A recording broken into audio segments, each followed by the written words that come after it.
Folks, I've covered a lot of hockey, but I have never seen anything like this. The entire sheet is what they're still trying to play. That's a splash, not a splash. Look at Ranger 23 just backstroke. Anyways, guys, at the time of recording, I have no idea what happened or is going to happen that game. So, I mean, I'm all for it. I mean, we got a game in freaking Tampa outdoors in a month, so can't be that bad. Anyways, guys, we have the biggest Sunday of football I guess we can possibly have in this schedule arrangement we have. It's also the last week of the regular season. Yeah, we better get into this. We got a lot of stuff to talk about.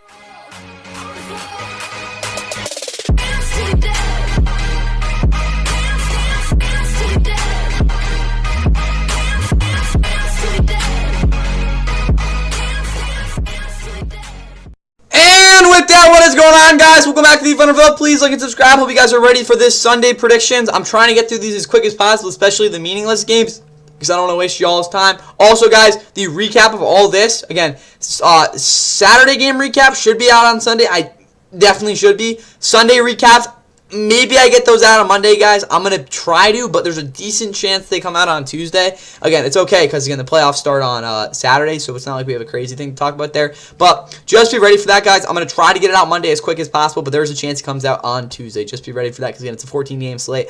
A lot of crap going on. With that said, though, we have a 6-game early window, 7-game late window, all 425. The regional action, the late windows is done. We're doing that next year, so 2026 season. But, yeah, playoffs are right here, guys. We got some meaningless games again to do. This one, I guess, technically is that. But as you guys know, 6-game, 7-game in the late window, and freaking the big 2 strokes. What are we doing, guys?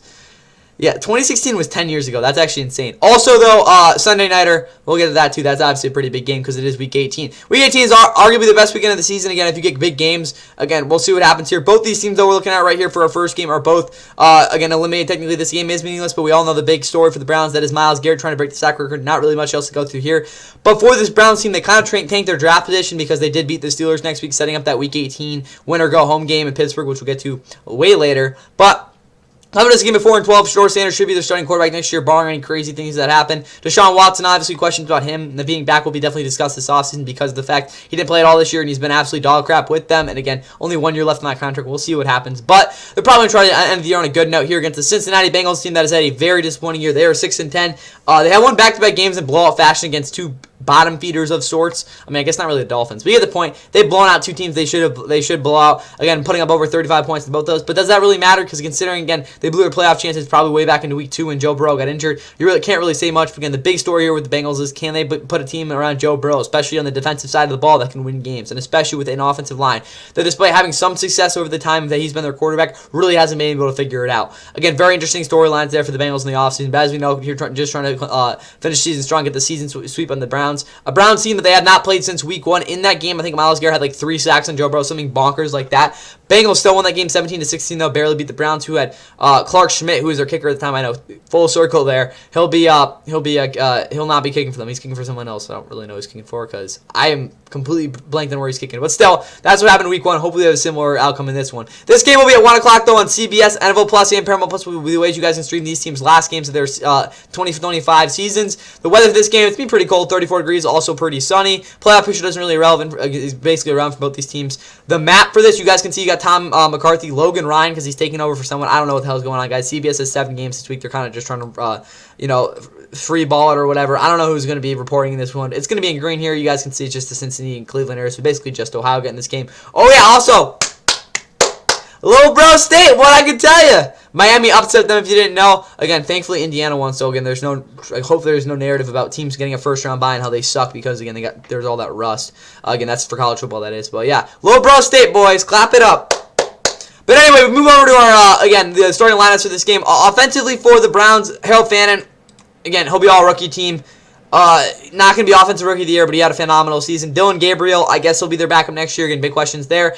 Biggest question with this Browns team, though, with Quinton Judkins next year, are they going to try to bring someone in to kind of, solidify this running back room? Receiver will be a big talking point there. Isaiah Bond really just hasn't had the rookie's year or the consistency, even though he has played in 15 games this season to really figure things out. But I think he'll definitely get a little bit of a pass because he's been really their only explosive play threat at times. And also the fact that he came into this team like mid-season of sorts. David Njoku is also questionable. Again, though he probably won't be returning either. Joe Bitonio with Tevin Jenkins are both questionable. Tevin Jenkins, interesting guy. See if they re-sign him. Joe Bitonio might be out of here. Only guy that you can really probably say will be here is definitely Luke Whitefeller. Everyone else is basically a question mark. Wyatt Teller maybe too, but he's like 32 and he had a rough year when he did play. So definitely questioned, or 31, but it'll be no, that's not even true. All right, for this defense, we all know about Myles Garrett. He's questionable. Oh God. Questionable with a hip injury. Yeah, he's going to play. There's no way he doesn't. He's trying to break the sack record. Asterisk with that, yes, because he's going to be playing 17 games, and T.J. Watt did it in 15 games, getting the 22.5 sacks. Also, again, Michael Strahan got 22.5 too, but here he is. At 22 sacks, guys, he's so close. So close. Just get the sack miles. And obviously the rest of this defense is healthy. Outside of Carson Wentz here, who will be definitely in the Defensive Rookie of the Year. Don't forget about him. He'll be there at NFL Honors. All the fun NFL Honors right before that as well. Again, Super Bowl week. Also, guys, again, this is completely out of left field, but the Pro Bowl, guys, this year is actually on a Tuesday. Very bizarre of Super Bowl week. Grant Delpit, Miles Harden, both questionable as well. Tyson Campbell's had a phenomenal year. Andre Schmidt's their kicker. Oh, he's still their kicker. I'm a freaking brick. My bad. Charlie Smith's the Irish kicker for the Saints. We'll get to him in a little bit. But yeah, Andre Schmidt, he's the guy who missed the kick, so maybe get some redemption there. For the Bengals, yeah, Joe Flacco started that game. Crazy stuff here. Full circle for him. Joe Burrow starting. Chase Brown's questionable. He's going to probably get an extension at some point. Charlie Jones is questionable. The rest of his offense is basically healthy. Again, Cordell Wilson the only exception, but he wouldn't even be playing if he was healthy. B.J. Hill, Joseph Asai, both questionable. Really, guys, the only guys I think are safe on this defense that, again, will definitely be back next year. Probably Dax Hill, but he hasn't even really played that well. Maybe Cam Taylor-Britt. He might be good. I think he had the contract, right? So, again, the rookies, Cam Taylor-Britt, Miles Murphy, and probably Shamar Stewart. Those are the guys that I'm going to say those guys will definitely be back on this defense. Outside of that, who really knows? Evan McPherson the kicker. Ryan Raquel is a punter. William Wagner's also their long snapper. For this game, guys, I'm going to put this one in decent just because of the sack record. Other than that, though, guys, I really can't tell you that this game is going to be really that enticing just because the fact this game is meaningless. Again, in terms of actual implications. But I will say, sack record for Myles Garrett. The matchup itself is also pretty intriguing, so I'll say it is decent. Who wins this game? I'm going to say the Bengals close the season with a win. It's not going to be the most high-scoring game for them, but I'm going to say they win this one 24-17. Should be a pretty fun one to watch, but again, just watch for Myles Garrett at the end of the day. And what I was alluding to last week in the Sunday recap about games being meaningless, this is really the game I was talking about, because really, guys, there's really no meaning to this game other than the Vikings trying to get a winning record for the second straight season for the first time in a while. Let's try to figure this out. Last time the Vikings had a winning record in back-to-back seasons. Ooh, that's actually a while back. So that would actually be pretty cool for the Vikings to be able to do. But as you guys know, Packers are locked in the 7th seed. There's nothing that's going to happen with them. They will probably get their backs blown out in the wild card unless they play the Bears, which could be pretty interesting. Again, hypothetically for them there. Bears or Eagles are possible teams there. I'm not going to try to double cover that in terms of the playoff scenarios. We'll get to the Bears and Eagles later in this. But Packers are 9-6-1. Will either be playing the Bears or Eagles will be heading there for the wild card round. I'm going to guess probably in either on the Sunday night slot or the Sunday afternoon slot, or Sunday mid-afternoon slot, something like that. We'll get there when we need to, but they are 9-6-1 right now. Kind of crazy that they could end the season on a 4-game losing streak, because again, if you didn't know, they were 9-3-1 in position to get the 1 seed in the NFC. Again, if they had some help, again, with the Rams losing. But again, they've lost 3 straight games. Jordan Love got hurt in week 16.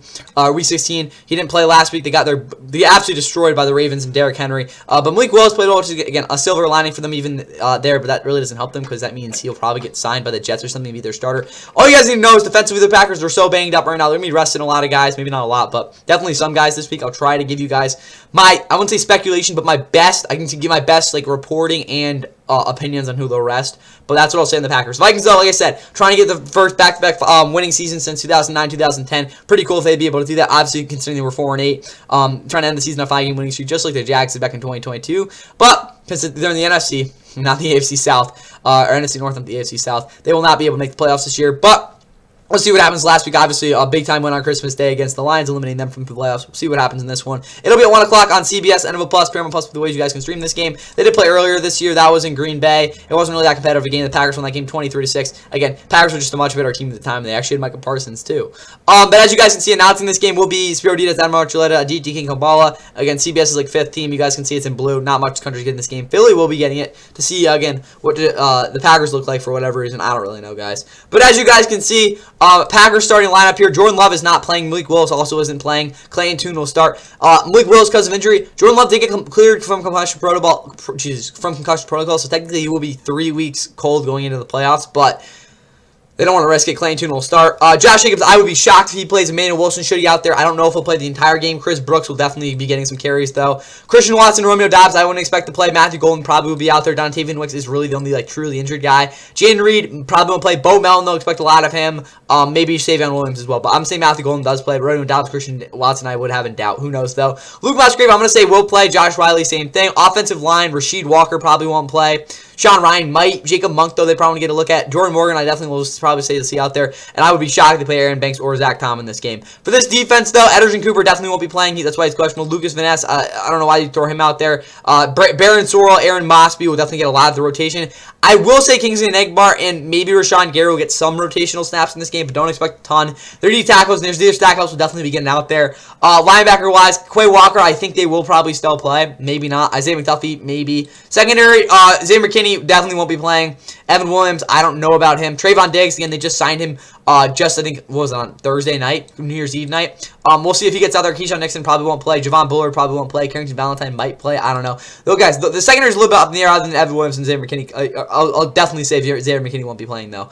Brandon Mass, kicker, Daniel Willman's also their punter. For the Vikings, and what's going on with them, J.J. McCarthy's back and healthy after getting clear concussion protocol. Aaron Jones might not play. Jordan Mason's had a rough season. Ty Chandler will definitely probably get a couple carries. Again, all the receivers are healthy. T.J. Hawkinson's questionable. He's had an injury-marred season. Brian O'Neill's questionable. This thing's cooked. Blake Brandle's there, though. Defensively, I don't know. Blake Cashman's questionable. The rest of the defense is healthy. They've really finished the series strong. Will Reichardt's their kicker. Again, he's, maybe it's all problem. Definitely going to think they're going to give it to Aubrey. We'll see, though. Ryan Wright at punter, Miles Price is questionable. Andrew DePaul is also the long snapper. This game for me, obviously, is going to be completely boring because Clayton Tune's starting a game. He's only started one game of his career. That was back in 2023 against the Browns. That was when he was with the Cardinals. Cardinals, again, it was kind of a filler game because they just traded Josh Jobs before the trade deadline, and Kyler Murray wasn't quite ready to come back. I mean, I think he was, but since they were playing, again, that Cleveland defense in 2023 was insane. They didn't play him, so... Again, that Week 9 game was just kind of an unfortunate situation for Clayton Tune. I think he threw 2 picks and they had like 54 yards of offense or something. It was a miserable one to watch when they got shut out. Vikings, though, this game's boring. I mean, I don't tell you guys. Who wins it? Vikings are going to win this one by multiple scores. They might even shut out the Packers. Also, the Packers throw up 6 points, though. I'm going to say the Vikings win this one 26-6. Not really much of a contest. Let's move on. And our first game with actual playoff implications does involve the Jaguars and Titans, as the Jags come to this game at 12-4 on a 7-game winning streak, which again really propelled themselves to be able to clinch their first AFC South title since 2022. Also, they are off to their best regular season record since 2005 and can tie a franchise record. Or I don't think so, because I think they went 14-2 one year. You get the point. This is one of the better regular seasons they've had in their franchise's history. Liam Cohen has done a fantastic job and has completely proven me wrong. They'll be trying to clinch the division here Sunday against a Titans team that are 3-13. They definitely had a very rough year. They're getting very well, probably going into back-to-back 3-14 seasons. Can't technically still clinch the number 1 pick if the Raiders choke in the late window. And again, I guess the Giants win too. Who knows, though. Titans come to this game, though, I guess, at 3-13. Luckily for them, they're coming off of back-to-back 26-point performances, one in which they beat the Chiefs by 3 scores, 26-9. That's pretty nice. And then you also had the Saints game last week where they kind of fell apart at the end of the game. But still, 34-26, pretty competitive game, especially for a Titans team that really lacks a lot of talent, especially this late in the season. With that said, though, the Titans and Jags did play back in, what was it, when did they even play? Week 14? 13? Yeah, I think it was week 13. I think the Titans were only with 1 win at that point in the season, because they have won 2 out of their last 4 games, actually. But Jags took care of business in Nashville 25-3. It was really, I think, when Trevor Lawrence first started to heat up, but yeah, that game wasn't even really that competitive. With that said, though, this game will be at 1 o'clock on CBS, NFL Plus, Paramount Plus. No, my bad. That's wrong. I'm so used to this game being on CBS. This game will be at 1 o'clock on Fox 1, the streaming service, and NFL Plus are the ways you guys can stream this game. Weather for it will be 58 degrees, 8-mile-per-hour winds, also be partly sunny. Pretty decent weather for this game. Also, guys, playoff scenarios for the Jags. They win and they clinch to the AFC South and are guaranteed at least the 3 seed. And not playing the 1 seed until the conference championship, I guess. But if they were to lose this game, that would open the door for the Texans, who would in fact have the tiebreaker on them, to again getting over them in the playoff picture. We'll get to the Texans in a little bit, but all you guys need to know for this Jaguars team is they want to win this game, because again, if the Texans win, again, they're both in this early window. The Jags would not win the division. With that said, though, they should be able to win this game. Jags win this game, they have a chance of getting the 1 seed as well, not only the AFC South. So win, they clinch the AFC South, but also if the Patriots or the Broncos were to lose a game, they clinch home field. As a 2 seed, they clinch home field advantage if they were to move on through to the divisional round. But also, guys, there's technically a potential number 1 seed in the line here. are on the line because they're able to beat the Titans in the early window. The Patriots and the Broncos are both to fall in the late window. The Jags would be, again, with the tiebreaker, and with the same record, would clinch the 1 seed. Will that actually happen? I would be absolutely stunned considering with the Chargers and the Patriots playing the Dolphins with those two things going on. So probably not going to happen, but it is technically still possible. But also, again, you really don't want to drop this game like you did. You blundered it back in 2023, which I do want to talk about. Jags had a chance to clinch the playoffs back in 2023. They ended up blowing against the Titans in Nashville 28-20. So I'm just putting it out there. Trevor Lawrence was very involved in that loss. It's really where it's got kind of the demise of the Doug Peterson regime here. What was he there? 3 years? But again, still, Jags, like I said, don't want to blow this game. That's really the first thing there. But other than that, guys, you guys look at the map. If we move over to the, again, Fox thing here, it's going to be in blue. We have, again, Denver getting this game, New England getting this game. Again, all the areas where this game is impacted, all the AFC South. Again, you guys can see Adam and Drew Brees, what did Christina Pink call in the game? I have no idea what this part of the why North Dakota is getting this game, but you know what? Who really even cares? For the Titans starting lineup, though, Cam Ward's quarterback, Tony Pollard's in the backfield. He's had a really hot stretch here. Receiving wise, I'd be shocked, maybe other than Shamari Duck, if any of these guys are on this team, on this really, feature in this offense next year. Probably LKU Manor, but rough group here. Calvin Ridley, I think, still has 1 more year left on that contract. I don't even know who's going to be here, though. Shiga Conklin, crazy touchdown last week. Offensive line, don't really care about. Kevin Zeitler's questionable, though. It's kind of had a rough year. Not really performance-wise, but again, at 35 years old, there's definitely questions about if he comes back. Arden and Key, Amani Hooker, both questionable in this defense. I mean, this secondary will definitely be completely overhauled next year. It's been, again, a rough year for this Titans defense. Again, they haven't been terrible the entire year, but you get the point there. Joey Slye, John Hager, our kick and punter. For the Jaguars, or Jaguars, whatever the heck you want to call them, at this thing loads, probably at some point. There we go. Offensively, they're going to obviously be playing everyone. 4 of their starting offensive linemen are questionable. I really don't like Robert Hainsey's chances of playing, but everyone else I'd expect to play. Other than that, everyone else is healthy. Again, Jacoby Myers really trying to close out the season well. Parker Washington had a big-time week. I'm watching him in fantasy. Brennan Strange, a really underrated player as well. Again, we'll talk about them more next week. Danny Strigal is questionable on defense. Again, Greg Newsom, who's really come on, and Monteric Brown are both questionable in the secondary, but other than that, we're basically good to go. Cam Little's the kicker. Logan Koge is the punter. This game, for me, is going to go indecent because there are playoff implications. The game itself, though, I really not expect to be competitive at all, so that's why it's, again, probably will go in boring, but the game does mean something. That's why it's there. Who actually wins this game? The Jags are going to win this one. It's going to be a big blowout. I don't really expect much more. 35 to, let's say, 17, 34 to 17, Titans score late or something. All I got from this one, Jags, though, I do predict to clinch the AFC. All right, in the last regional game here in the early window that we will be discussing is a game that actually could matter depending on what happens in the Panthers and Bucks game, like I kind of alluded to in those Saturday predictions. Again, by the time you guys are watching this, that might already have been determined. But again, like I said, the Panthers were able to beat the Bucks on Saturday. The Panthers this game wouldn't matter at all. But with that said, if the Bucks were to beat the Panthers on Saturday again to open up Week 18, this game would matter because that means, again, if you didn't already know, the Falcons, if they lose this game, no, that's not true. If the Panthers were to fall to the Bucks on Saturday and the Falcons were to win against the Saints team in this game, the Panthers would end up winning the division, even though they lost to the Bucks. So that's what I'll say there. And also for the Bucks, they obviously need to win on Saturday. But if this game were to fall, that's how, again, they need the Falcons to lose this game to make the playoffs. So that's where this game comes into actual focus, which is insane. Because again, the Falcons, by like strength of the schedule, tiebreakers, all that crap, were eliminated from the playoffs way long ago. But at the same time, they've won 3 straight games. 3 straight or 4 straight? No, definitely 3 straight, right? Yeah, 3 straight games. This Falcons team has been in a good, decent stretch here. Again, they're trying to finish the season strong. Obviously, with them being eliminated from the playoffs, they ended up beating the Rams last week and are really trying to get taking their draft pick here. I think they're all the way up to like pick 15 or something right now. So again, this loss would definitely help a lot because I think the Saints would actually be ahead of them in the division, which again is just really good for the Rams because that means again the Falcons would go drop even farther, which we really need to happen. Falcons freaking drop this game. But anyway. Despite them upsetting the Rams last week, this season has definitely been a disappointing one for them. Again, they lost Michael Penix back in Week 11. Again, it's been really frustrating, but at the same time, again, Raheem Morris trying to keep his job. This is a game they probably want to win. With that said, they're going to get a really hot Saints team that has won 5 out of their last 7 games, as well as 4 straight. Last week, they took care of the Titans 34-26 behind a really solid offensive performance yet again. On top of that, their running game was not great, I guess. I don't know. They'll figure this out this week. But I think they're definitely going to need a little bit more of that in this one against the Falcons defense that really played well against the Rams last week. With that said, though, the Falcons did take care of the Saints by 2 touchdowns back in Week 12, 24-10. Again, it was one of those tank bowl games that really no one remembers. But it was still a pretty fun one to watch in terms of the Falcons offense actually being competent and Kirk Cousins looking at an actual quarterback. With that said, though, this game will be at 1 o'clock on Fox. Fox 1, I have a plus the ways you guys can stream this potentially meaningful game. Other than that, though, you guys can see, again, the map for this. It's going to be Chris Myers, Mark Schlereth, maybe Jen Hale, if I had to guess. You guys can see it's in green. It's really just all of the NFC South in this game for obvious reasons. State starting lineup, though. Tyler Shucks at quarterback. Spencer Rattler is questionable. Alvin Kamara is also questionable. Audrich Esme, who actually played really well last week, my bad. And Evan Hill also, I just completely forgot how he played. Chris Olave is doubtful. He probably ending the season, but you guys look at his numbers. He's had the best year of his career by a decent bit, even though, again, I think his 2023 season was still pretty good, too. Kevin Austin, Mason Tippins questionable. Dante Pettis also had a big time play last week before he fumbled. Juwan Johnson, again, really solid numbers this year. Taysom Hill, also watch out for him. He had a big week, again, a couple weeks ago. But again, you guys can see, like, just really solid numbers for a tight end this season, like, underrated. Offensive line, Cesar Ruiz is questionable. The rest of the group is good to go. Again, Dylan Rollins, too, but he doesn't even play. Brian Brzee, Demario Davis are both, and Nathan Shepard are all questionable in the front seven. But again, like I said, they're pretty much good to go other than that. Again, also, this could be potentially the last game of Demario Davis and Cameron Jordan in the NFL. Just keep that in mind. So, again, if you're a Saints fan, cherish this for sure. Charlie Smith's the kicker. Again, the Irish dude will see if he's back here next year. Kai Kruger is also their long snapper. Then we go over to the Falcons and what they have going on. Drake London, Darnell Mooney are both questionable. Kyle Pitts is questionable. He's trying to go for his first 1,000-yard season in a while. He could definitely do so. Just don't get in the end zone, bro. Got to keep that pattern rolling.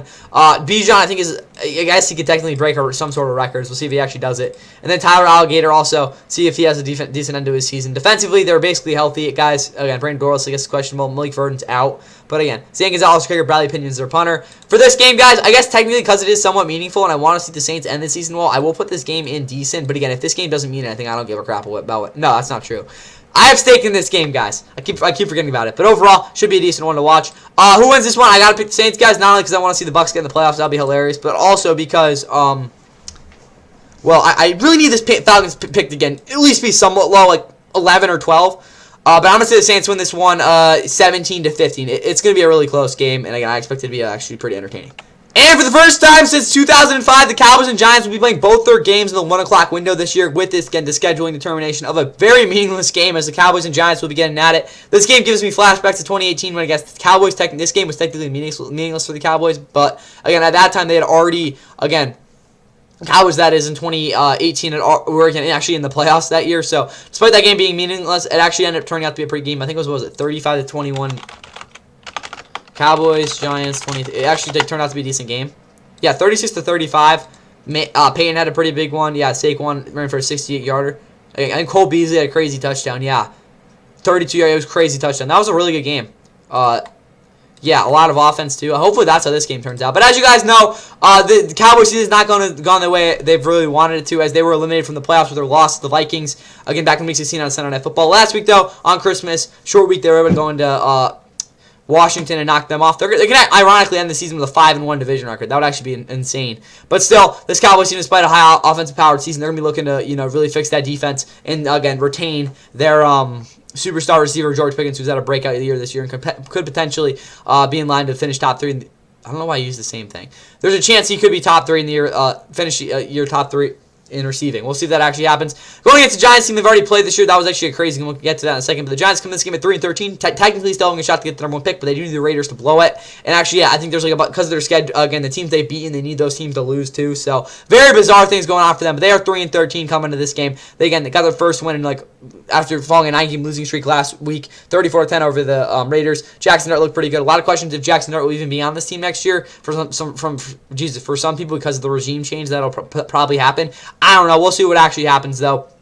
Nonetheless, like I said, the Cowboys and Giants played an absolute banger back in Week 2, and Russ was actually still starting for the Giants. They, again, 450 yards out of him. Cowboys ended up winning that one 40-37 OT. I think, Brandon Aubrey like a 65-yard in that one. Absolutely insane game. Hopefully we'll see a similar game there. Last year when these two teams played here, honestly, I don't even really care or remember what happened in that one. I think it was it 20-15 Cowboys Neighbors was around, something like that. This one, though, will be Fox's first game of the doubleheader, 1 o'clock on Fox. Fox 1, NFL Plus. Again, just because of the matchup, that's really the only reason it's on national TV. Again, Fox really didn't get a good game here in the early window, as I don't think CBS did either, which we'll get to in a minute. But again, it's technically Fox's first game of their doubleheader. Weather, 32 degrees, mostly cloudy, not too bad. You guys see on the map, it's red. Most countries getting this one. Kevin Kluger, Daryl Johnston, Laura Oakman getting this game. So again, I understand that I'm very confused why this game again is on national TV. Like it's kind of weird because this is like Fox's 4th or 5th team.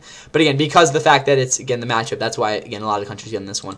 That's why the announcers obviously not being that in terms of again the level of that. But anyway, you guys can see starting lineups. I don't really care to talk about much things. DeRon Overshown's questionable. Same thing with Sean Rowe, the 2 rookies or not rookies, young players that are both very good. Jake Ferguson's questionable tight end. Other than that, though, no one who's again really important to talk about. Again, Dak's trying to end the season with good numbers. Brandon Aubrey, Brian Aaron, kicker and punter. For the Giants, though, and what they have going on offensively, Wanner Robinson's questionable. He's trying to go for 1,000 yards. Already got it. My bad. So, yeah, this game is truly meaningless. I don't even care at this point. Theo Johnson's also questionable. Wait, what did I just see there? He has over 10 yards per catch. That's crazy. Good for Wandale. Defensively, Javon Holland, Cordo Flatter, both questionable, but honestly, outside of that, I could really not give a hoot what happens. Abdul Carter's got a lot to do. Ben Saul's their kicker this week, and Jamie Gillen's also their punter. Is Graham Gano going to freaking retire, bro? Like, at this point, this game for me is just, I don't even care. Usually it's going to go anywhere but here just because of the game, but, like, this game, I could not give a hoot about what happens. Who wins it? Oh, Jesus, we got to wait on this. There we go. Cowboys win this one 35. Let's autosave this, yeah. Why the WNBA? Why the heck did that come up? Whatever. 35-30. I don't know. This game doesn't really matter. And the last 1 o'clock game in a 1 o'clock window during the regular season we will be talking about this year and predicting is, again, the CBS's first game of their doubleheader because, again, every week 18 we do have a Fox and CBS. They have their own doubleheaders. But as you guys can see here, we have the Colts and Texans going out in a game that may or may not mean much. But anyway, again, technically still does mean stuff. As the eliminated Colts try to knock off the Texans here, snap their 6-game losing streak here as they, again, close out their season. They will be starting Riley Leonard in this game. Colts last week, as the past couple weeks have been, they just fell up short as they ended up losing to their division rival Jags, who completed the sweep on them 23-17. In that one, again, a couple turnovers, and the fact that their defense just, again, couldn't hold up the entire game, ended up having them fall in this one. Obviously, this is the season for the Colts that has been brutal. After winning 7 of their first 8, they've lost 7 of their last 8, on top of being in a situation where they will be without their first-round pick for the next 2 years, and again, in that Sauce Gardner deal. So, just really a tough situation for the Colts right now. We'll see if they get Daniel Jones back next year, or really try to do a lot there. But again, they'll begin to look for Riley Leonard against the league's best defense and a Texans team that got their biggest win of the season last week. They were able to knock out the Chargers 20-16. What was a big-time game for them.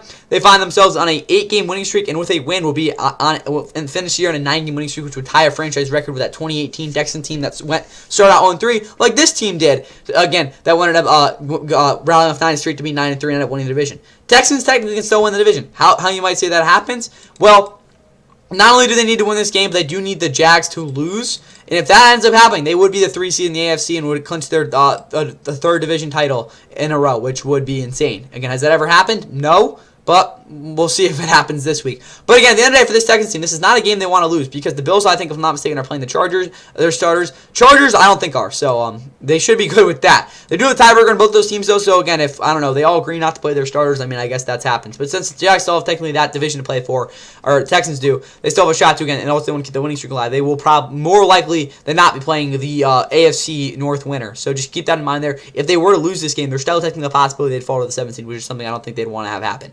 But other than that, for this game, it'll be at 1 o'clock on CBS, NFL Plus, Paramount Plus, I believe you guys can see CBS's first game of their doubleheader. On top of that, when the Texans and Colts played back in, what was it, week 14? No, 13. The Texans, again, kept the Colts losing streak going. It was actually the last fully healthy, again, that was a game that, again, you had the broken, what was it, fibula, something like that for Daniel Jones. That was really injured, and he couldn't really move around. The Texans won that one 20-16, forced him to throw the ball a lot. Really just wasn't a good game there, but hey, Texans, their defense did it. What else can I say?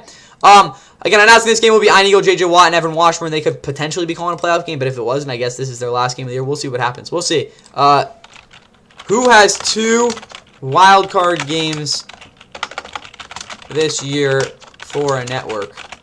2026. See the schedule. Wild card games part. Wait, what?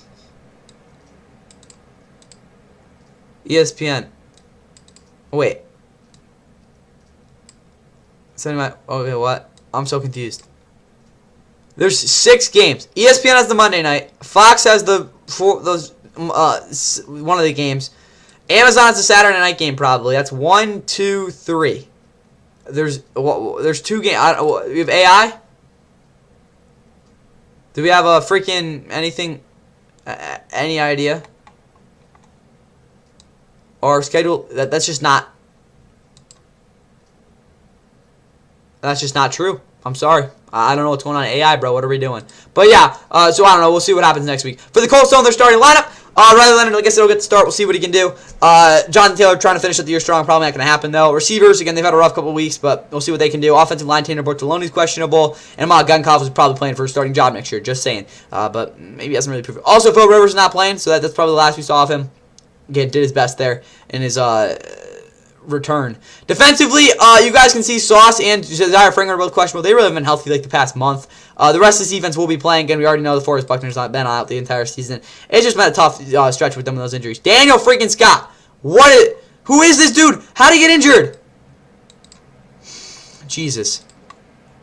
This guy's the bane of my existence, bro. He out of Cal, bro. I really like this dude. Again, he didn't play at all in 2024. Or 2023 season, didn't play at all. 2024. This year he finally plays like 2 snaps. Like, bro, what are we doing? You're not gonna be in the league. This guy's literally what's his name?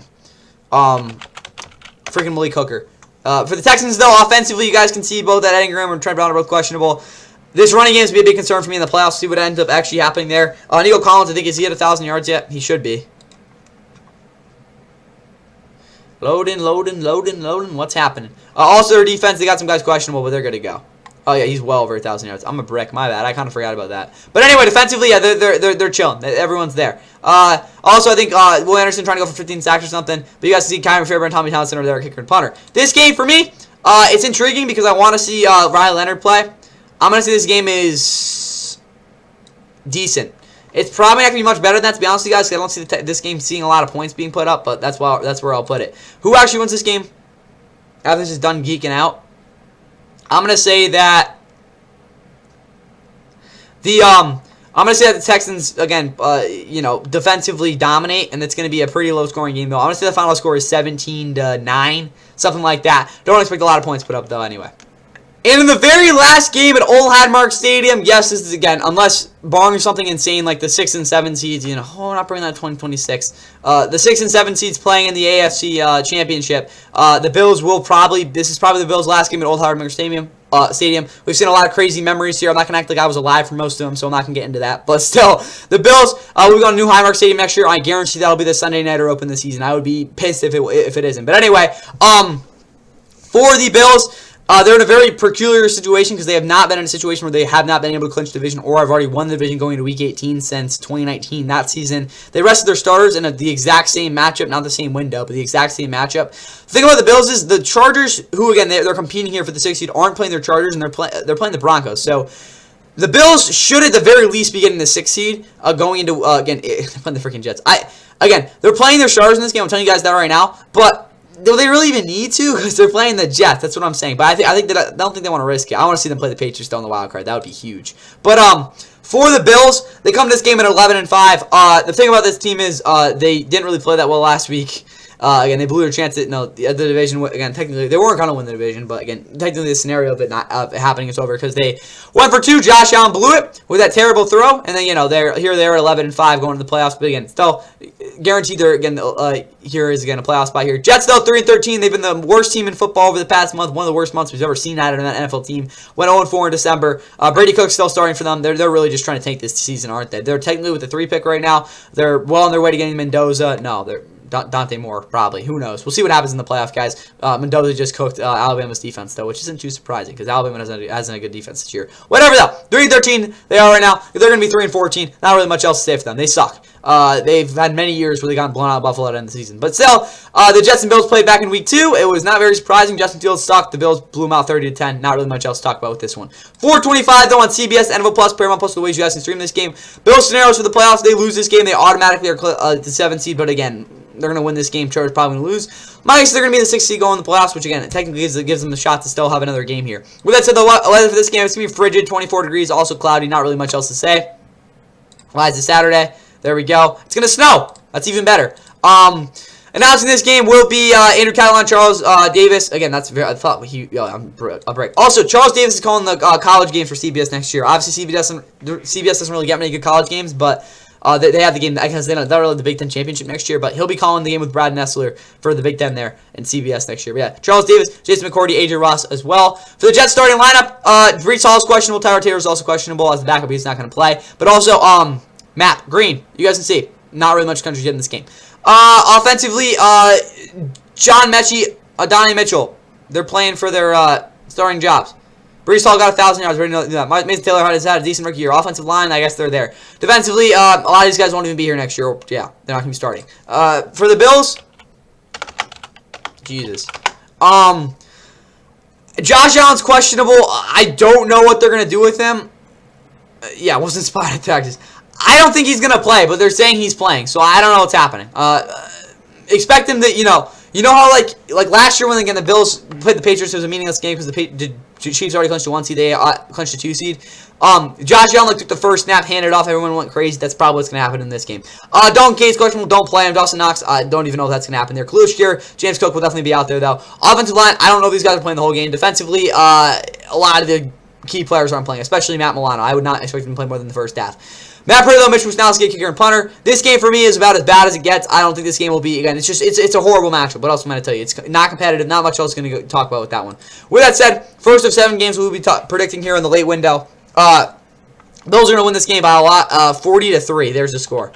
Moving along here in the mirage of, again, regional games here for CBS in the late window, we do have the Chiefs and Raiders going at it. A game for the Chiefs that means about as much as it usually does. Again, when they, here in Week 18 for them, again, they're not playing their starters, but for all the wrong reasons. As, again, everyone's been injured. This has been a nightmare season for the Chiefs. They come in losing 5 straight games, their first double-digit loss season since 2012. Also, if I'm not mistaken, their first losing season since 2012. Again, they'll also be missing the playoffs. Their conference championship streak's over. It's been a rough year for the Chiefs, but as you guys saw on Christmas, they at least were trying to do something there against the Broncos. Again, ended up not being successful, but still, this is a team that's trying to end the year strong. And again, maybe even screw over a Raiders team that is trying to get the number 1 pick, because they did everything they possibly could last week to fall to the Giants, losing 34-10. Geno Smith, again, got some high ankle sprain thing, so he won't be playing. I guess they're going to throw out Kenny Pickett again, but that probably will lead to a win.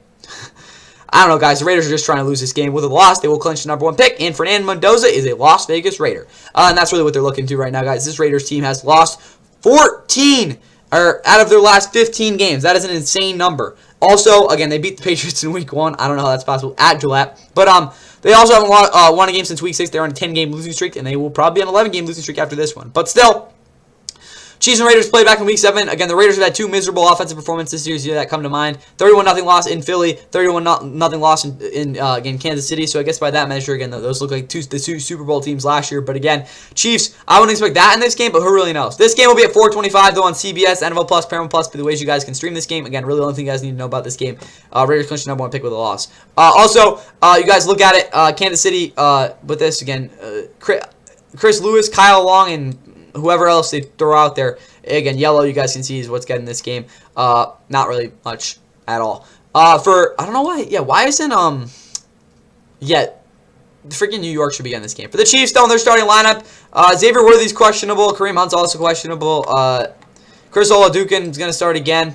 Or Oladikan, however the heck you pronounce it. I don't know. Why are they playing Trey Smith? Why, again, Travis Kelce probably could be his last ever game. Be ready for that. Again, cherish that. Chiefs fans, as I said, for Saints fans. But as you guys can see, again, defensively, they're good to go. Bucker, a rise of the punt god there as well. For the Raiders, though, in their starting lineup, again, they will be starting Kenny Pickett. Aiden O'Connell, I guess, is still on this team. Raheem Mostert's questionable. Dylan Parham's also questionable. Adam Butler's also questionable. I mean, you know, they're out there. They're doing their thing. And I'd be shocked. I thought Jamal Adams got cut, but I guess not with that fight he had last week. That was probably the most entertaining part of that game, though. As I did do for the Raiders game last week, it's not the game of the year. This game is not one that I think anyone should be watching or should have to watch. But hey, Raiders clinch number 1 pick with this game. So again, if you're into that, go ahead. It's gonna be boring. I'll tell you that. Who wins it? Chiefs do. Because it'll be I can't like admittedly say the Raiders are gonna win this game.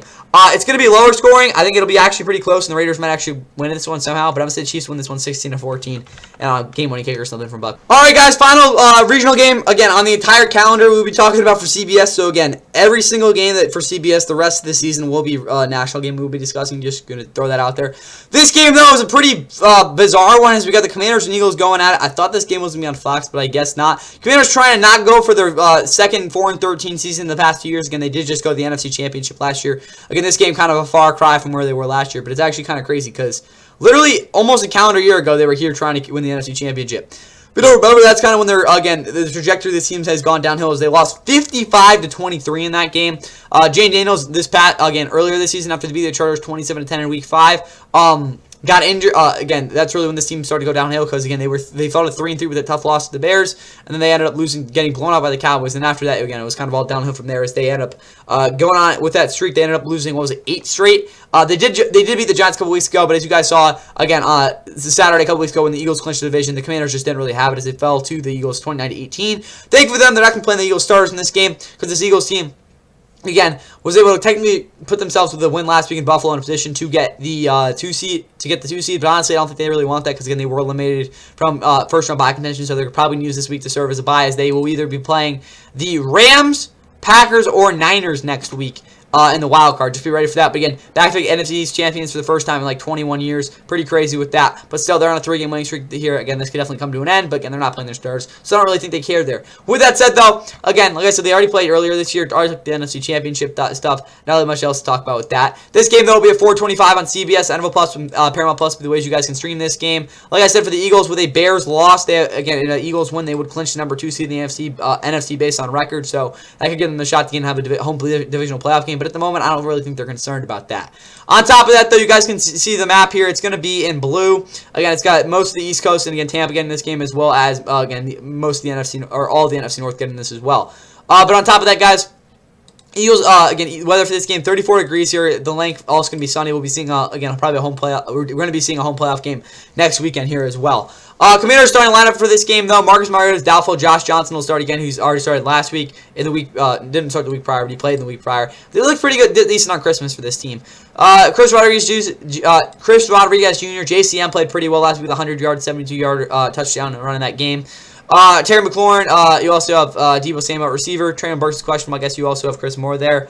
On top of that, Larry Tunsil's questionable. Brandon Coleman could get out there. I don't really know. Defensively, I don't really care what happens for them. And then also for the Eagles, we're going to really get into the meat into this discussion. Jalen Hurts, I don't think is playing. Saquon, I don't think is playing. A.J. Brown, Devontae Smith, because again, they're not playing key starters. All 4 of these guys probably won't be playing this game. I think Tanner McKee will start. Tank Bigsby, Will Shipley will be getting a lot of carries. Probably more of A.J. Dillon, though, and Will Shipley, if I had to guess. We'll see, though. Dallas Goedert, I wouldn't expect to play, especially because he was banged up last week. Grant Calcaterra and Kyle Granson will be getting a lot of the reps there. John Dotson, Darius Cooper, Brandon Cobb, I expect a lot of them this week. Offensive line, Jordan Mailata, Landon Dickerson might play. Tyler Steen and Cam Jurgens, I definitely expect to play. Lane Johnson definitely won't be playing. Brent Johnson continues to start at left tackle for them or right tackle. We'll see what happens. Defensively, Jalen Carter, Jordan Davis don't expect to play. Jalen Phillips probably will play, especially because he's questionable. I will definitely not. Zach Bond, Nakobe Dean probably won't play. Probably will play Nolan Smith. Jalen Hunt, he might not be in the rotation as much, but he'll definitely get out there. Defensive, secondary, probably the only guys that I definitely would guarantee are Quinion Mitchell and Cooper DeZean not to play, but even then they probably will. Reed Blankenship we'll see about. And then Jake Elliott, Brandon Manning, Kieran Punter. This game for me, it's not going to be very interesting. I'm going to put this one in boring because that's where I see this game going. Who wins it? I don't know. We'll give the Commanders a win here. The Eagles aren't playing their starters. It'll probably be a lower scoring game anyway. Commanders win this game 23-14. Should be a game. Alright guys, our next game on tap does involve a team that could potentially get the number 1 seed and the MVP favorite at the moment, but they're freaking odds, so again, don't buy into them too much. As Drake May and the Patriots will be closing out their regular season against the Dolphins team that actually they all know too well in terms of the regular season and not ending in the right way. As you just go back to 2021 when their season ended, or the regular season ended with them a loss to the Dolphins, missing out on the division.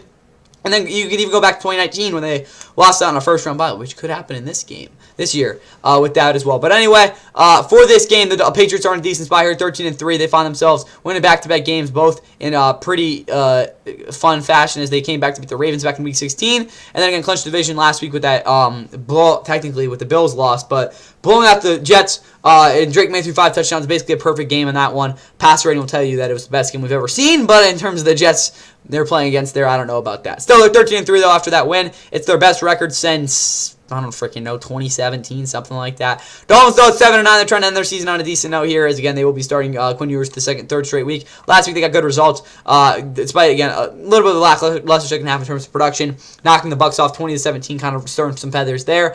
But as you guys know, that's really all we got for this one. Patriots though did knock off the Dolphins again when they really everyone was like the narrative was like really down on them as they knocked them off 33-27 back in week 2. Again, I think the Dolphins started out was 0-3 start this season. Whatever though, this game will be at 4:25 on Fox. Fox 1 NFL Plus. The ways you guys can stream this game.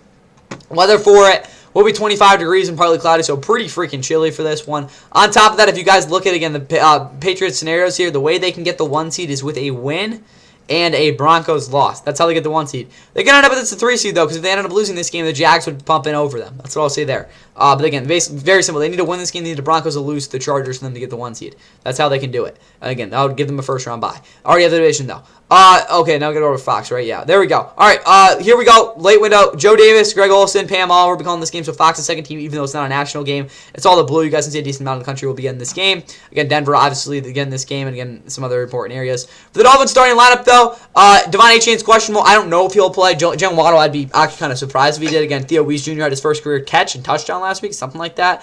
Jalen Wright, though, Ollie Gordon will be fine in the backfield anyway. Again, Zach Wilson is serving as the backup. Cam Miller, I thought he was on the Raiders. Who really knows? Darren Wallace questionable. Greg Dulcich.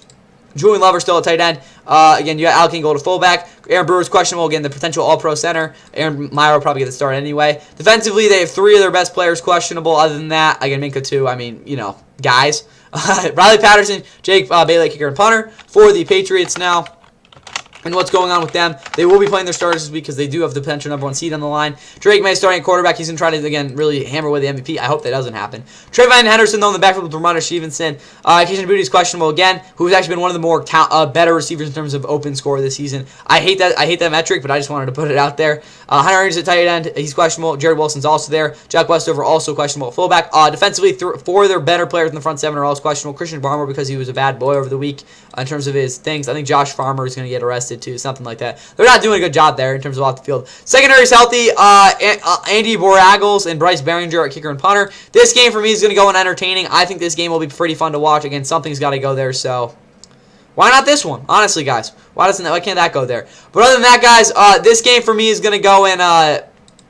This game I think will actually be potentially close.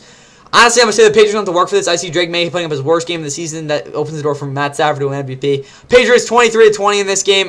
Quinn Ewers does his best, but they're just not good enough, so they're not going to win the game. 23-20 Patriots, though, and I'm telling you, they're not getting the number 1 seed. All right, guys, we're here. Final actual regional game. I know I've done like a lot of finals here, but again, you guys have seen on TikTok, bro, all the New Year Big 2-6 things, guys. Like, this has got to be like the least of your worries there. But as you guys can see, last regional game we'll be going through here, 2025 regular season and the season in general, because all the playoff games are on national TV. Crazy things here. But yeah, as you guys can see, my Los Angeles Rams, who will definitely be featured in the hype video because they have already clinched playoff spot. First team to clinch playoff spot back in Week 15, again, with that win against the Lions. But since then, the Rams have looked really bad as they blew a 30-14 lead that potentially could have given them the number 1 seed against Seattle back in Week 16 on Thursday night before Christmas.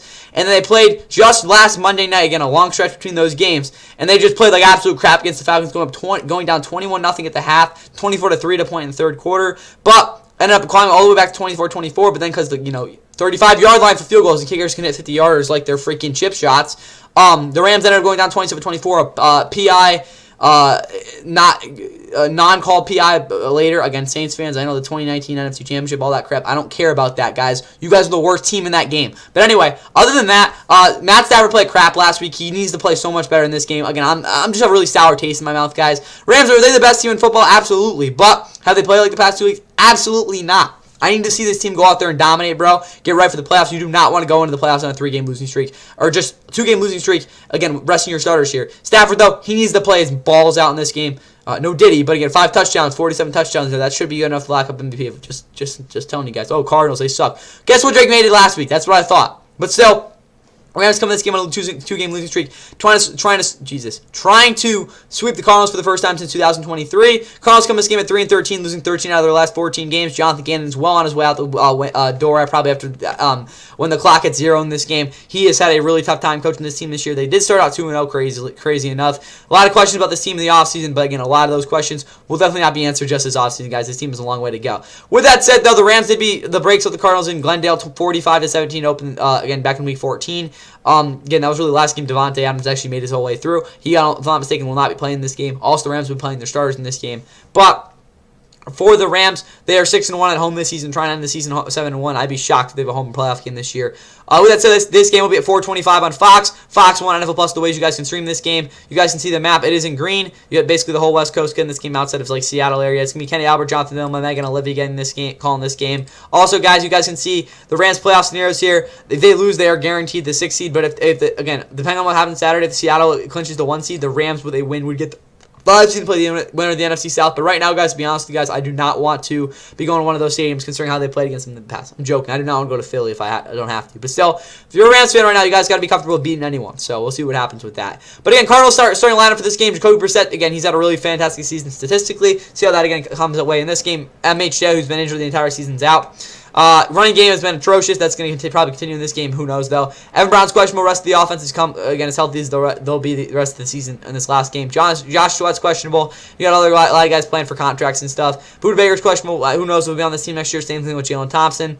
Chad Rounds here. Matt Hawk is also their punter. Moving over to the Rams and what's going on with them. Stafford's playing. Kyron Williams, Blake Corum, both questionable. Ronnie Rivers, Jarquez Hunter. Again, he hasn't gotten any action this year. Has he even got a carry?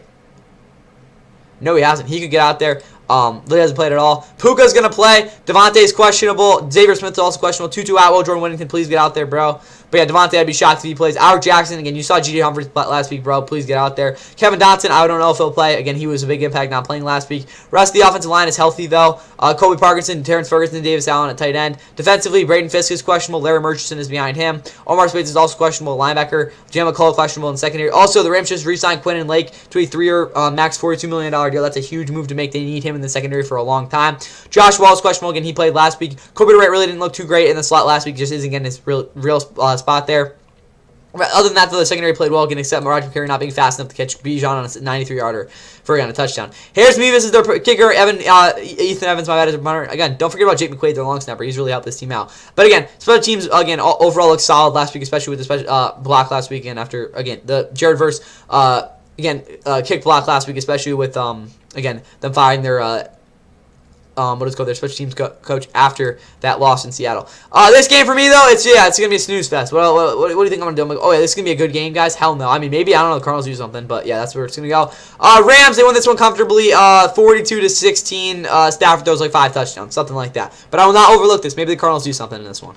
Alright, now, guys, 3 games, national games to wrap up our, final predictions here for the 2025 regular season. First of which, again, is CBS's national game. Their feature game this week is a battle between the Chargers and Broncos. Chargers will be resting their starters in this game, especially with Justin Herbert and the way he got hit last week in a 20-16 division, eliminating them, a loss to the Texans that eliminated them from, division contention. As, again, this game could have been for the AFC West, but, again, with that loss to Texans last Saturday, that will not be the case. As, again, a result, they will be resting their starters. Broncos, though, win, and they get the first round bye. Again, we haven't seen them since Christmas, so they get a little bit of mini bye here coming to this one. They held on to beat the Chiefs 20-13 in that game. Really not a good performance at all from them. They really haven't looked great since week, honestly, what was it, 16 maybe? Or week 15 against the Chiefs, but at the same time, they have not lost a home game this entire season. They've only lost one home game this entire season. That was against Jacksonville, 34-20 back in Week 16. But all you guys need to know about this game is with the Broncos win, they will clinch that number 1 seed, get a first round bye, and have home field advantage throughout the ententire playoffs. See if they can actually do that. Again, here, this is again the Chargers have beaten them before back in Week 3. They knocked them off 23-20 to get up to 3-0 that time. Actually sent the Broncos to 1-2 at that point. But again, with that Broncos 11-game winning streak, they're able to kind of bounce back from that for sure. But at the same time, this game should be a pretty, thoroughly won by the Broncos, considering last year they played the Chiefs without their starters and beat them 30-0. Maybe it won't be the same score. We'll see what happens, though. This one, though, will be at 4:25 on CBS, NFL Plus, Paramount Plus, by the way you guys can stream CBS's featured game this week. Again, the Chargers, when they came to Denver last year, we actually saw a really solid game. Chargers knocked them off 23-16 back. It was, Week 6 that year? Or last year, my bad. Denver weather for this game, though, 59 degrees, pretty nice, so cloudy. It's been really warm weather for these games recently here. On top of that, though, announcing this game, not Fox Slate, CBS Slate, there we go. You do have Jim Nantz, Tony Romo, Tracy Wolfson calling this game. Again, CBS's featured game. It's going to be all right here. A lot of countries getting this game because, again, it is the national one. Chargers starting lineup for this game, though. Justin Herbert's not playing. Trey Lance will start. O'Mara Hinton, I don't think will be playing. Kamani Valdo definitely will be out there. You probably see a little bit of Hassan Haskins if he does play, and maybe Jarrett Patterson. Receiving-wise, I think they're going to probably play Ladd McConkey. I don't know, though. Can't remember Smith, though. Trey Harrison can get out there anyway. Gatson's not playing. Will Lesu will start. Offensive line, I don't really know what's going on with there. I would be shocked if they play Mekhi Becton. Trevor Penning will definitely get out there, and everyone else is kind of up in the air. But probably guys who are questionable aren't playing. Defensively for them, Troy Dye is going to start their linebacker. I definitely think Marlowe Wax. What a name. Oh, my God. That cannot be an actual name. Marlowe Wax. Insane. But Dan Henley's not going to play. Edge rushers, a lot more of Bud Dupree in this game and Kyle Kennard, if I had to guess. D-line, I don't really care what happens with them, to be honest with you guys. In secondary, Dante Jackson, I know is not playing. Derwin James, probably not. Again, hopefully not. And then you have the other two youngins probably not playing either. Elijah Molden, Benjamin St. Juste, and Nico Reed all questionable as well. Digger, the kicker, J.K. Scott, a kicker and punter. For Denver, who's going to get obviously playing their starters because they will get a bye week with a win. Pat Bryant's questionable. He's going to, I guess, maybe the all-rookie team. We'll see. RJ Harvey and second team, that is. Julian McLaughlin at running back. Bo Nix, obviously, at quarterback, trying to finish the year. Strongest numbers this year. Haven't quite been where they were last year, but we'll see if he can end up, finishing this year with some touchdowns there. Offensive line's completely healthy defensively. John Franklin is questionable. I don't even know if he will play in this game. Drake Greenlow's also questionable. Rest of the defense is healthy, and honestly, guys, I would not be surprised if they try to get Pat Surtain out by the end of the second quarter as well. Again, at halftime as well as Nick Benito. Will Lutz, Jeremy Croshaw, kicker and punter. For this game, again, it's not going to be good. It's going to be really boring, guys. I'm sorry. This game, again, despite it being on national TV, despite it having significance there, it's just not going to be a good game. The Chargers aren't trying to win. I guess they're trying to win, but they're not playing their starters. Broncos are going to win this game by a billion. I don't know, 31-0. I think that'll be, no, Trey Lance put up some points. 31-7 Broncos in this game. Or no, will be nice. 31-14 Broncos in this game. Unfortunately for the Lions, this could have been a game that, again, just 2 weeks ago, they could have been playing the Bears for the division, as, again, they come into this game at 8-8 instead of 10-6. You saw last week, though, on Christmas Day, they blew a chance at even getting a playoff spot, as they did fall to the Vikings 23-10 in a game in which, again, Jared Goff had 5 turnovers, and a lot of the issues that have been around the season really showed up, except the fact that this defense actually didn't look too bad. But, again, you look at this team back in Week 16, they, again, really tough loss to the Steelers in that game. Again, that would have actually, like I said, potentially give them a shot here against the Bears. But again, really tough season for the Lions coming this one at 8-8. But again, they're looking to sweep the Bears here. They definitely don't want to lose this one. Definitely going to try to win this one. Bears, though, 11-5, have an opportunity to clinch the 2 seed with a win here. But even then, I don't even know if they do need to win this one because the Eagles are just not going to play a lot of guys in this game. So keeping that in mind, the Bears might not even need to win this game. But at the same time, coming to 11-5, they definitely don't want to get swept by the Lions this year. So, and also trying to, again, officially clinch the 2 seed with a win here, so that would definitely be very interesting. Which, again, with the Bears win, would potentially, again, actually set up a Packers-Bears wildcard game, which would be absolutely awesome. But still, they're 11-5 coming into this game. Again, really tough loss this last week, which can kind of expose their defensive issues, despite getting a pick 6 in there on the opening drive there. They get 6 touchdowns to the Niners, and just, again, offensively just straight up couldn't keep up. Again, they got very close there at the end, though, which, again, is pretty admirable. But for this Bears team going to the playoffs, a lot of concerns about if this defense can be sustainable. But again, if they force turnovers, and especially with this offense and what they can do on time to time, again, should be very interesting to watch. But at the end of the day, Caleb Williams can't hit the broadside of a barn, so does that really even matter? Anyways, though, I did mention the Lions did again, are looking to sweep the Bears. They did blow them out back in week 2 to send the Bears to 0-2 that point. Again, largely before again, the Ben Johnson magic started happening again. Now they're, again, a chance to break even coach of the year. Lions, though, blew the doors off of them 52-21. Maybe we see a similar score in this one. But anyways, this game, again, with it being America's Game of the Week, it'll be at 4:25 on Fox. Fox 1 NFL Plus, the ways you guys can stream this game. Weather for this game, it's been pretty cold, 30 degrees, cloudy. Also, the Bears have had some success versus the Lions the past couple years here. Not exactly last year, but 2023, they knocked off the Lions when they were, again, in the midst of their, again, what was it, first playoff run, who knows how long. I think the final score in the game was 28-13, something like that. But like I said, biggest implications here for the Bears, win and they get the 2 seed. Lions starting lineup, though. Jared Goff, the quarterback. Jameer Gibbs is in the backfield as well as Dave Montgomery. I definitely expect a lot more Dave Montgomery in this game, though. Amon-Ra he'll probably play. Decker, Mahogany, and Penei Sewell. I don't know if Penei Sewell is going to play. And then Kato Osaka and Tristan Colon, 2 backups, are also both questionable. Shane Zylstra starting for them at tight end, though. That's pretty interesting. He also got 3 touchdowns from Jared Goff back in, or no, from, that's actually crazy ball knowledge. Panthers, Lions, 2022? It was, 37-23. I think it was Shane Zylstra, for the Panthers. It was for the Lions, bro. 3 touchdowns. 3 touchdowns, bro. Shane Zylstra, bro. Crazy fantasy dude. But anyways, other than that, for the Lions, that's ball knowledge, too. Ali McNeil's questionable, as well as Alex Anzalone. Maddox, Harper, again, it really doesn't matter. This team's out of the playoffs. For the Bears, and their starting lineup, Roma Dunze questionable. I don't even know if he'll play. He hasn't really been healthy in months. Ozzie Trapilo, John Jackson are both questionable for one of the best offensive lines in the league. Defensively, though, they're basically healthy. Again, is that really going to change much? Probably not. Carlos Santos, Torrey Taylor, a kicker and punter, though. This game, for me, is going to go in must-watch. Again, I understand what people are talking about, how, again, like, Week 18, again, these games this is just a dud of a week. I mean, you are kind of true. Again, this is definitely, like, the least, in terms of, again, we look at the schedule, probably the worst we've had in terms of this, but this still is the must-watch game, guys. Like, it's a big one. Who actually wins it, though? Again, here on America's... Oh, I took the coverage map. My bad. That's actually... I blow on that. My bad.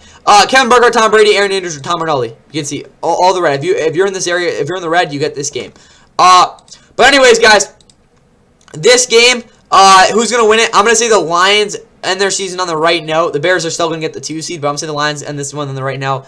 They win this game 24-20. Should be a solid one to watch out. Again, last game before the Sunday Nighter again in this regular season. I hope you guys enjoy it. Let's get to the Sunday Nighter. And as Mike Tirico says at the confluence of the 3 rivers, we have our last game of the 2025 regular season, and what a game it is, as the Pittsburgh Steelers will be hosting the Baltimore Ravens in a win-and-in scenario in the AFC North. The only win-and-in scenario game here in Week 18, as again, this Sunday Nighter is a monster battle here for the AFC North. I mean, I'm joking. This is not a monster battle. Ravens, though, are in a much better spot as they're coming off a 216 4-touchdown game from Derrick Henry, who saved their season at Lambeau.